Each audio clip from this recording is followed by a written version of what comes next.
Looking for a bank you can trust? Look no further than Home Trust Bank, the premier banking service provider of our region and dedicated sponsor of Talking Ship. Jeff, did you know that for nearly 100 years, Home Trust Bank has been building relationships with customers based on integrity and trust? Whether you need an account, investment help, or a home or business loan, they've got you covered. I did. I actually refinanced my house with Home Trust. Headquartered in Asheville, Home Trust employs people who live in our neighborhoods and care deeply about our community. Choose Home Trust Bank for all your financial needs, because when it comes to banking, trust matters. Visit them today at hdb.com. Let's talk some ship! Woo!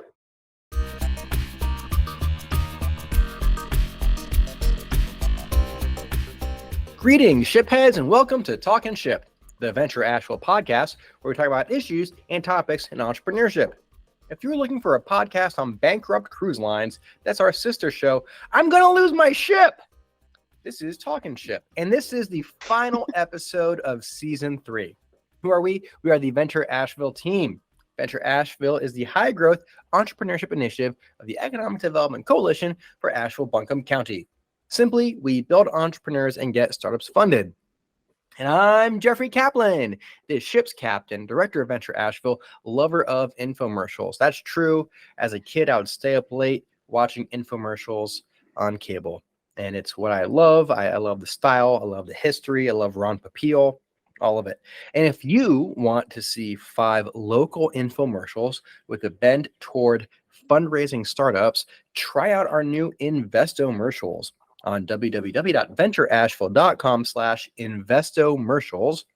It's like if Shark Tank met the ShamWow, but instead of getting pummeled by investors after founders give a pitch, they instead are treated to the Billy Mays style of product demonstration. It's fun. It's quick. It's a new way to pitch. Check those out. With me, as always, is the wonderful, smart, talented, considerate, and creative Juliana Moon Walker, our master of interactive media. Moon Walker, what's good? Things are going all right over here. I'm just working from home on my balcony with the lovely birds, singing their songs. I heard that bird. I heard that one. Yeah, it's loud. We've actually got a lot of birds around here, which the cats love, which is why I have to keep them not on the balcony with me right now, because otherwise it would be just a lot of meh, meh, meh, meh. So, have you seen those bird feeders? They're like a clear plastic with suction cups, and they go right against the window. I've seen I wonder if you do that would entertain your cats during the day. That probably would. Up close. They have each other at least. Yes, right. What'd you name your cats? Nova and Mona. And Mona. We were kind of going for, we wanted them to sound, like sisters, and I wanted to go with cheese based, but Feta and Brie is what I was fighting for, but nice. You can't win everything. So we went with Mona and Nova. We went astral with it, so like the moon and a star. So supernova. She's very fast. Oh, that's good. Yeah. One of my best friends has a cat named Brie. See, we couldn't have 2 Bries in your circle, right? It would be too confusing for us. Yeah, too many Bries. When I hear the name Mona, you know what I picture? The Mona I picture Lisa? the mom from Who's the Boss. Wasn't that that's very different. Or her upstairs neighbor or something? Wasn't that Mona? I think Who's so. the Boss? Yeah. Who's the Boss? It's been a long time. Been a while since you watched that one. It's been a long time. But yeah, Mona Lisa is what we were kind of going for, but Mona nicer, from Who's the Boss, solid reference, and proud to hear it. Well, today we get to speak to another relative newcomer to Asheville, Ric Pratte. Ric is spelled R-I-C. There is no K. While that may seem unique, it's how my father-in-law spells it. So the exact same spelling, which may be unique, and to me, you are commonplace.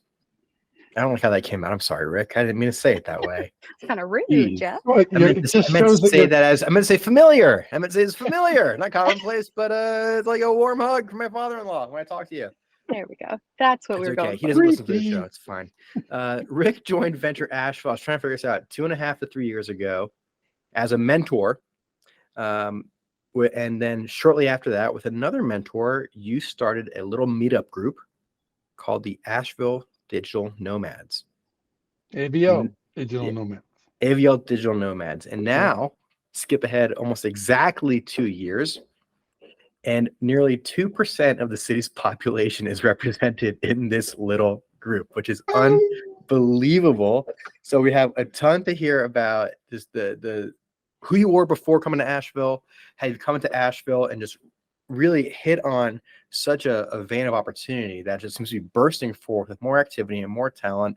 It's definitely the next big thing in our area. And we'll look at some national trends. We can see that reflected in later on. We have so much to discuss. Ric Pratte, welcome, and thanks for talking some ship with us. It is so awesome to finally be here. Not everyone asks for an invite on the show, but we're glad. No, I'm kidding. I know you've wanted to be on the show for a while because I think you yourself have a podcast background or some media background. A little bit of media, but no, I don't have a podcast. But before coming into Asheville and being part of the nomad life, you reached out to us. We just moved here from New Hampshire. So tell us what you were looking for when you landed in Asheville. Some of your background. I know there was a lot of product development and software expertise. There's definitely a tech angle there. Give us your background. Sure.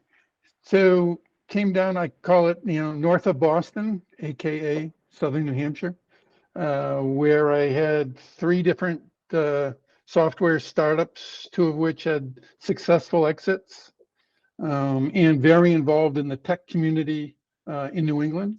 So as I came down here, I wanted to, continue that, get involved with the community, help out whoever I can, and of course, use it to meet people, which I did. That's how we met. Mm-hmm. And when I was in New Hampshire, I was very lucky to be part of a CEO group where it was all around employee involvement, servant leadership, and how to get people really engaged. And it's a lot of that which kind of moved me towards how to get remote workers engaged, but we'll talk about that. Yeah, so you land here in Asheville, given your background and your interest of just involvement to get connected, and the reward for you is just in the social connections and helping us become a more competitive business environment. That's what we look for in mentors. You met up with Ben Newton, who's also very new to town. Yeah. And I mean, how did that first conversation go between you guys? Or like, hey, you're a remote worker, I'm a remote worker. There's a bunch of folks out here. We're not organized. What was that initial impetus like? Let's have a beer. Okay, there you go. That's very Asheville of you. Yeah. Yeah. And I had floated the idea around to a few people of, I've been a remote worker for quite a while. It's like, there seems to be a lot here. And I remember asking you at a meeting and a few other people, and it was all positive vibes. And then Ben and I were out socializing, and I went to the bathroom and came back, and he had a meetup started on his phone. And I'm like, okay, I guess we're doing this. This is 2021, right? This is, we are still, the world's facing a pandemic, but a place like Asheville is having this huge amount of in-migration. Yeah. And all the world has gone, knowledge-based work has all gone remote. And so it seemed like you had a couple of trends working in your favor. Yeah. And I heard you bring your job with you here in Asheville. And so I was like, well, there's got to be other people. And, we all tend to be looking for some kinship and, stop some of the isolation. So I'm sure somebody would want to do this. So I feel like I have to put my my economic developer hat on for just a moment to say, Asheville is not a bring your own job kind of town. Neither is Buncombe County. In fact, there are thousands of jobs that are open. However, we find, and data shows, that it's more of a skills mismatch between what our large employers, manufacturers, and healthcare providers are seeking and what the talent pool represents. So remote work, the ability to have remote workers here based on having great broadband, plenty of co-working, plenty of ways to get connected, it was very ripe for an environment to welcome people who bring an outside of the area job. And on the tax side of it, if you work in North Carolina and your company is not headquartered in North Carolina, those companies are required to pay an employment tax. So actually, it's kind of a win-win that our state benefits considerably from having remote workers here. And we've got data now on the remote workers, which we'll get to shortly. So you start with them. Let's go back to the story though. You begin this meetup group. It's that easy to start a meetup group that while you are taking a bathroom break, you can come back and have a landing page up.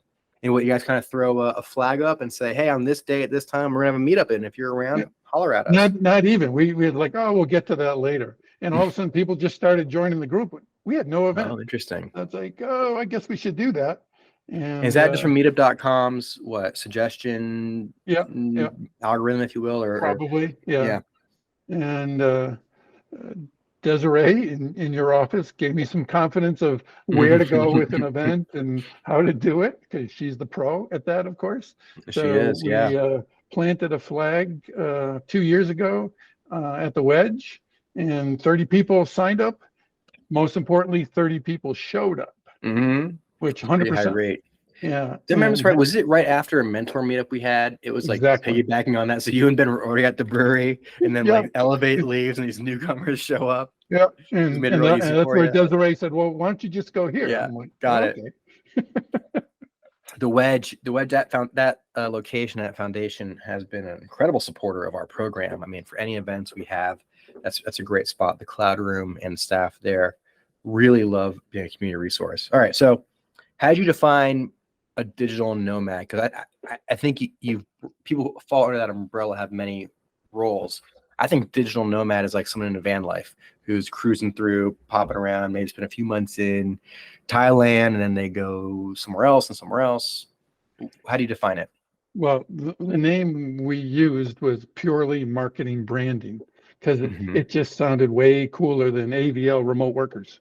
So what we qualify it as people who are remote, hybrid, true traveling nomads, freelance people, solo entrepreneurs, work from home. Like, Juliana, look what she's doing today. She's working from home. So there's a lot of people who really fall in the bucket.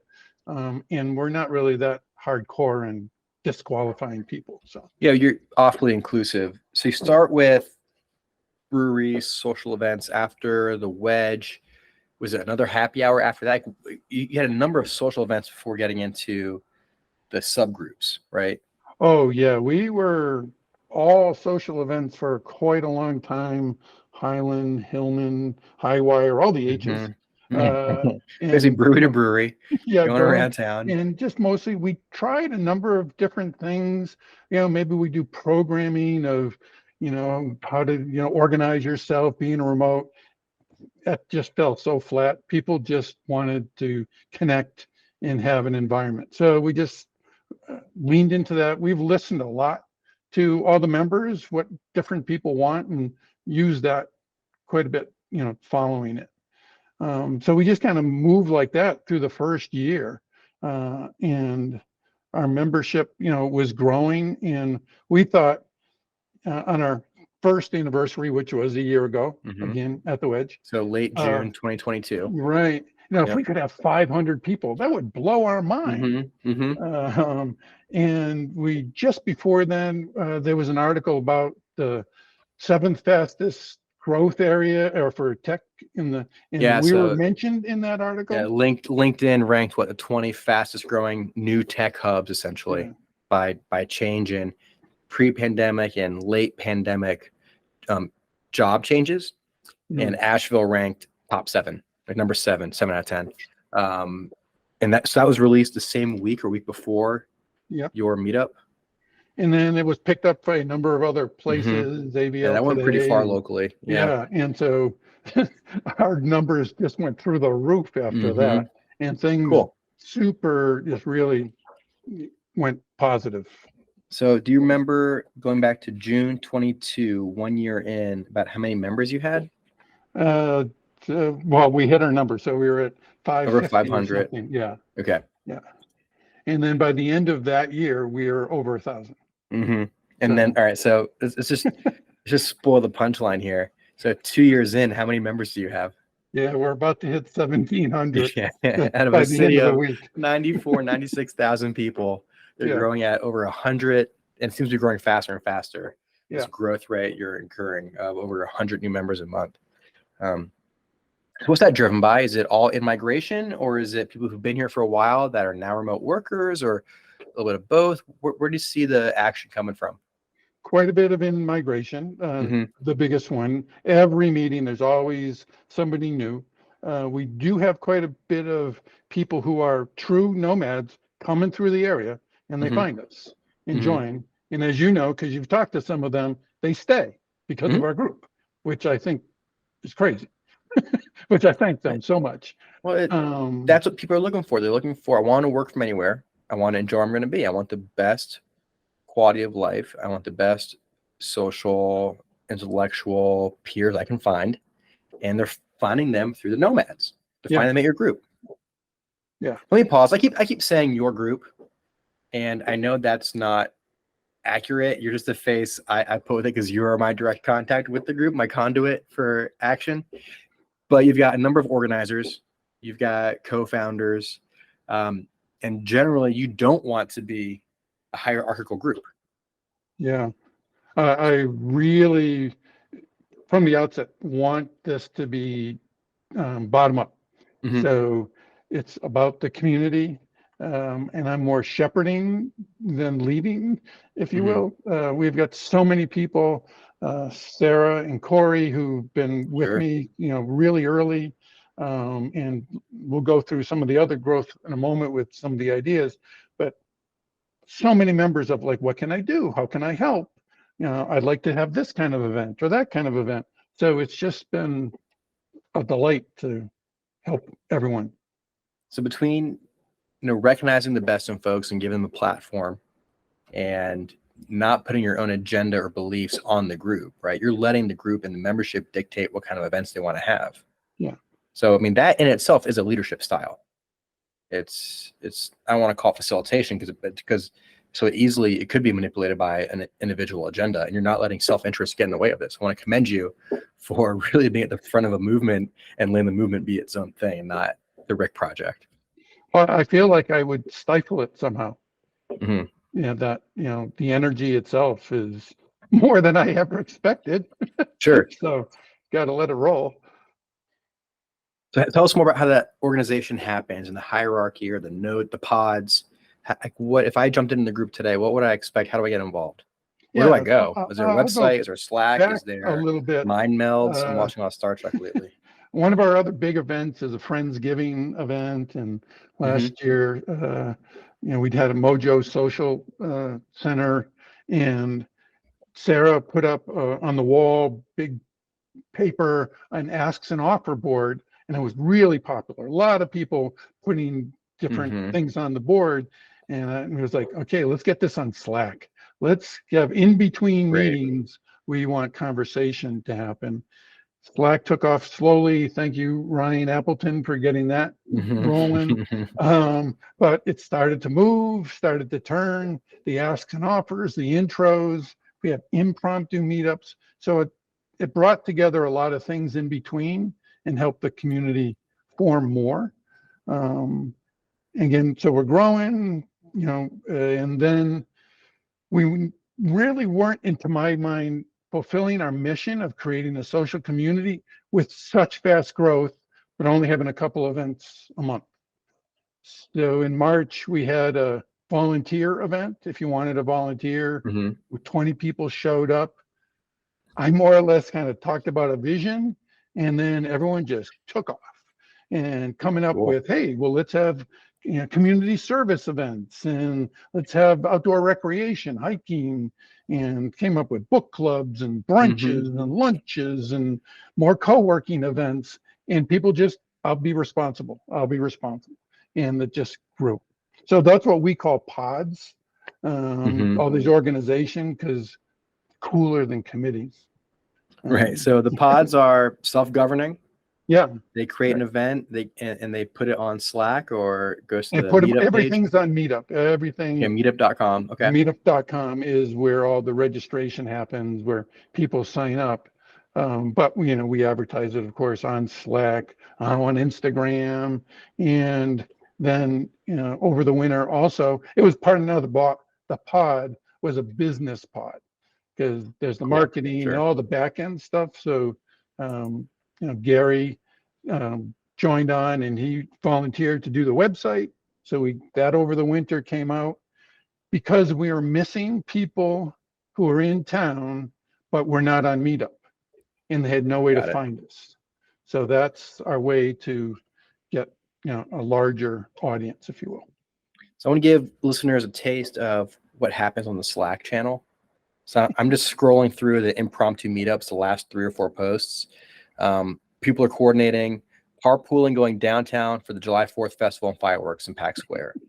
There's Corey Gillen is one of the main folks to say, my friend's birthday, a bunch of us are going downtown or going to the brewery. Who wants to come with us?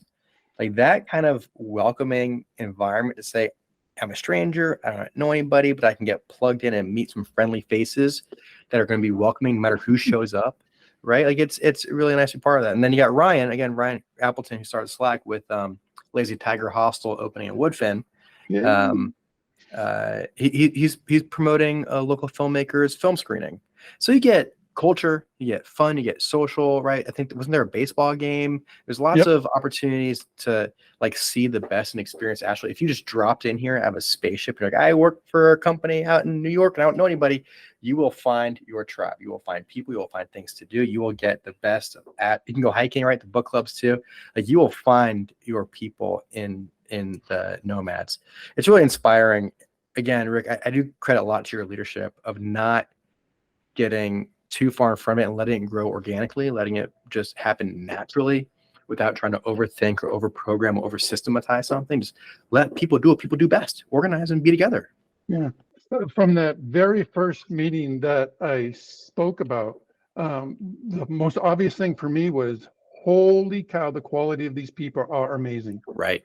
Just like, whoa. I mean, nice, warm, all that. But, the title, the variety of titles, the just intelligence, the level of conversation was so inspiring. It is really what made me keep coming back. I think, was it early 2023 that we helped the Nomads do a survey? A membership survey. Yeah. Do you want to share some of those results? Well, I think there's a pretty common misconception of what remote workers are. It's a bunch of transients who, sucking up the teat and causing a lot of traffic in the area, and and then they don't care about us. So I appreciate that the chamber sponsored, a survey to tell, the true story. But before I go, I want to know if you had any surprises when you saw the results of that survey. Yeah. The average experience professional, the huge range of job titles, and home ownership, I think, surprised me. Yeah. So I don't want to give those. Yeah, as I say, 60% of our people who responded own homes in the area. Which, right. So I'm thinking Nomads being always van lifers. Like you said, the transient side of it is a complete like fallacy. That actually these are folks who are, in general, because of their job, knowledge-based work, they're going to be making higher than average wages. They're buying homes, and they're giving back to the community, because you look at the age of the professional. The average age is 43 years old. So we're talking about mid-career folks that are diving deep into community. They're not the, let's say, the stereotypical seasonal retiree who is coming in and eating up the housing availability and coming going, and they don't give back. Whereas these folks, this is what my big take was, they're here for the involvement. They're here to improve, and it's not that you come here and try to make it where you came from. You bring the best of what you had in your previous city or where you've traveled, and you're able to build that here in Asheville. It's a building moment for us. And I see the Nomads again right at the center of it. Yeah. Although I was surprised by the home ownership level. That was much higher than I thought. 58% I thought would be good, but 2/3 was even better. And you had the question in there about what other things do you do in the community, and the number of people who volunteer and all that. It really told a message to me of people really want to engage and be part of the community. Yeah, so other stats I thought was impressive was 10 to 20 years is the average experience. So you're not getting really late career people on their last chapter looking to retire here. You're getting people who are active. But you're also not getting inexperienced new grads coming out here. You're getting really, again, seasoned mid-career folks.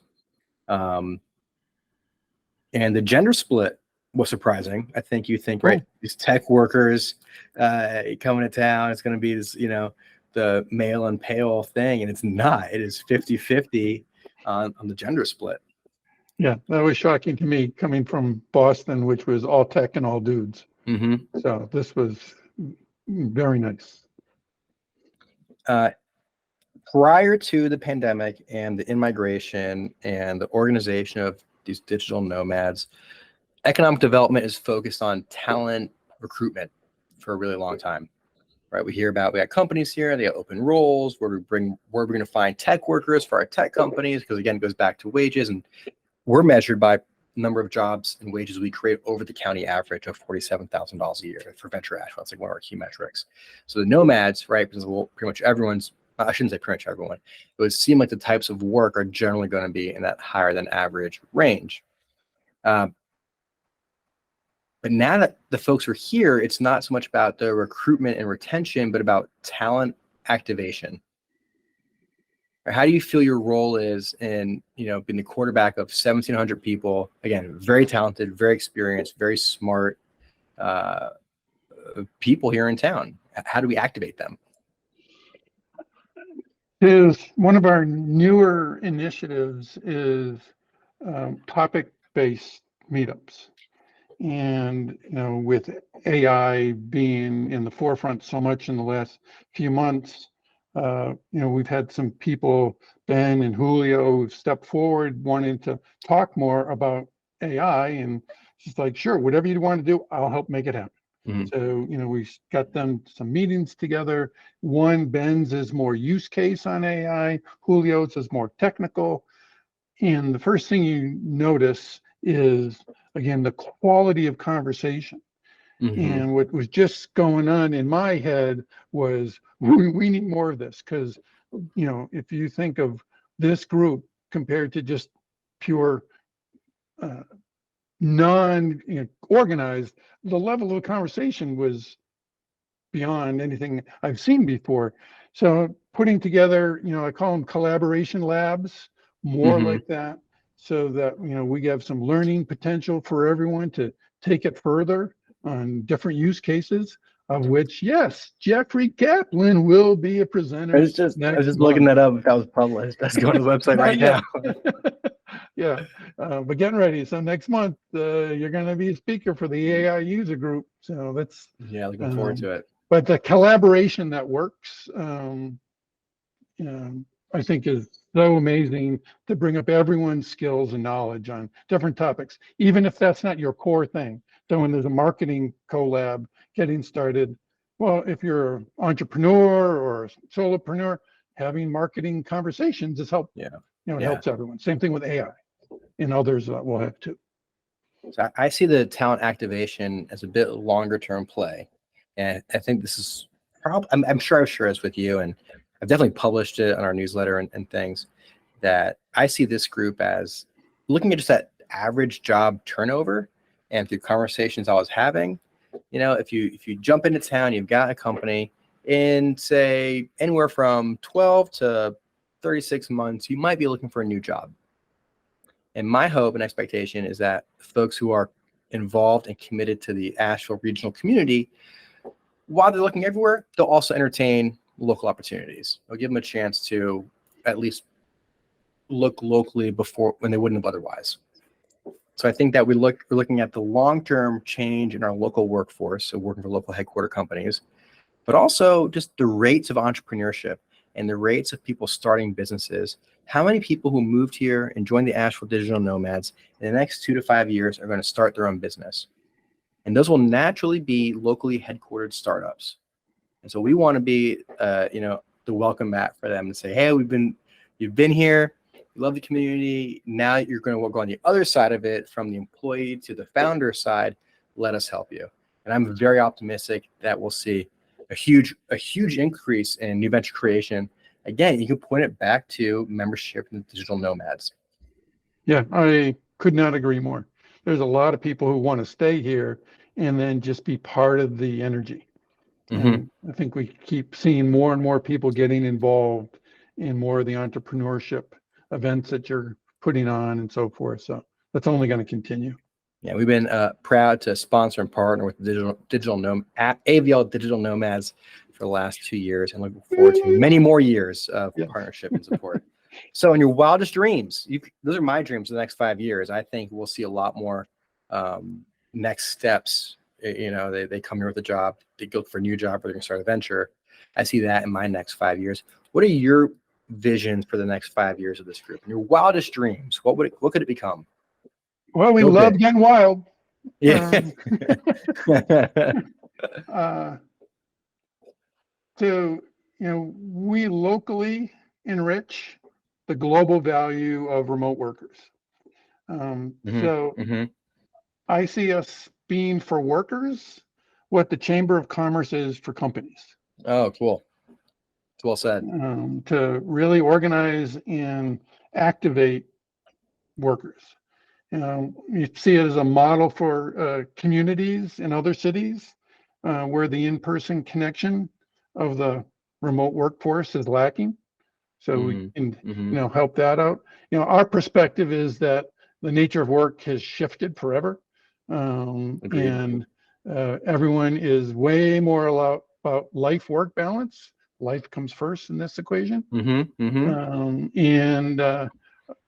part of our vision statement is a thriving remote workforce boosts a region's economy. Absolutely, it does. So we want to, we already are starting to get across Western North Carolina. This month, we're in Hendersonville. We're heading up towards Waynesville. We've been up in Weaverville. We've been out to Black Mountain. So we're expanding there, and we'll most likely have other subgroups beyond that as well. It's great. So can we talk about some of the accolades that have been showered upon you and the group? So number one, let's go back to a year ago, ranked 7th fastest growing tech hub in the nation by LinkedIn. And I guess the end of last week, or was it Monday? Yeah, this week. Earlier this week that LinkedIn ranked Asheville the number 2 hub in America for remote workers. And once again, we're like, well, we know why. We see them here, we see them now. And now we see them. It's not hidden. I think that's a big part of the value add, is that this esoteric thing we all know is out there, but can't put our hands around it. And how do we find these folks? They're here now. We see them. We know them. We can go see them every week. We can talk to them on Slack. We can go to their events.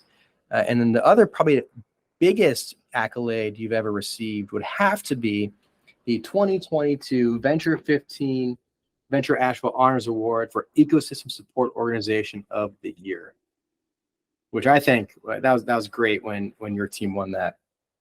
Yeah, that was shocking. Oh, we think so? Was it? Well, yeah, I didn't. There's so many great organizations in the community and so forth, and love them all. So I was like, well, just to be named, that was wow. I was really happy with that. But to be up on stage, get a hug from you, that was a highlight. Hey, I don't handle that easily. Yeah, no.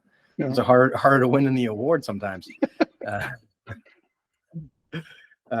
think it was great, and we hope that well deserved. It's not like we even picked the winners, because the selection committee who chooses the winners. And I remember that conversation was quickly in the digital nomads' favor. And I hope it did again boost some of the visibility that the group is here, and here's who to get involved with.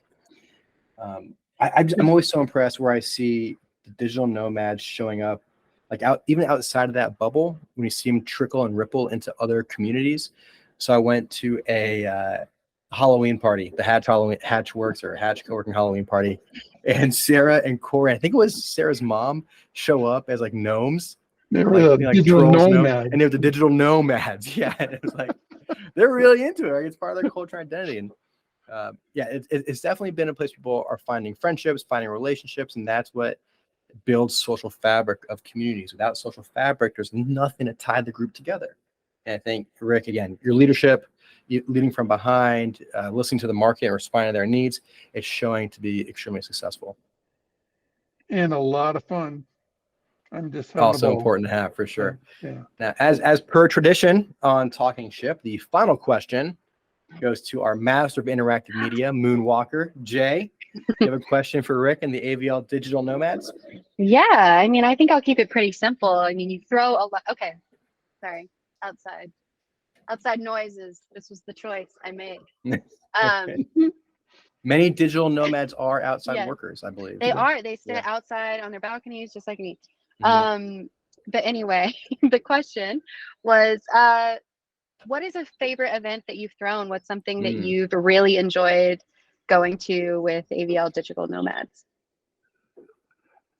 So we try and be at a little event. So boy, Friendsgiving, which is its own thing, because boy, it really seems like that's who we are. There's a bunch of friends. It was a potluck. We had more food. We went and gave it away. But I'm going to go to another one, which ended up to be kind of fun, which was we had a thing where you can't ask the basic questions. Where are you from? Where did you, what do you do? And I forget the third. And just try and connect with people beyond, the typical Q&A. Because we don't want, for one, we don't want to be a business networking group. We don't want that press the flesh kind of feel to it. It's social, it's fun. So those kind of things, Juliana, is what we're about. Can I ask you a question? Yeah, I love that, by the way. But yeah, go ahead.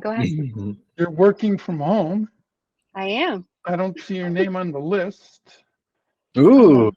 Oh, I'm not on the list. I'll Rick have has to memorized join. all 1,700 names. You've convinced me, especially with that last event. I think that is, especially working with business networking a lot of the time, it can get so, exhausting sometimes to go through my name's Juliana Walker. This is my title. This is where I work. I've worked there for this long. And here's my one fun fact. And so I appreciate the no questions kind of vibe. So I'm convinced I will be joining the Digital Nomads. Why not? All right. All right. 1,701. Yeah. Well, Rick, congratulations on this group. Congratulations on the 2-year anniversary. Here's to many more years and many more beers for you and the Nomads. Cheers. Thank you again for talking ship with us. Cheers. And Jay Walker, thanks for a great season 3. We did it. Finally. We got through season 3, and now we're going to season 4. We did it. Season 4. All right. Everyone who's listening, we'll see you on season 4.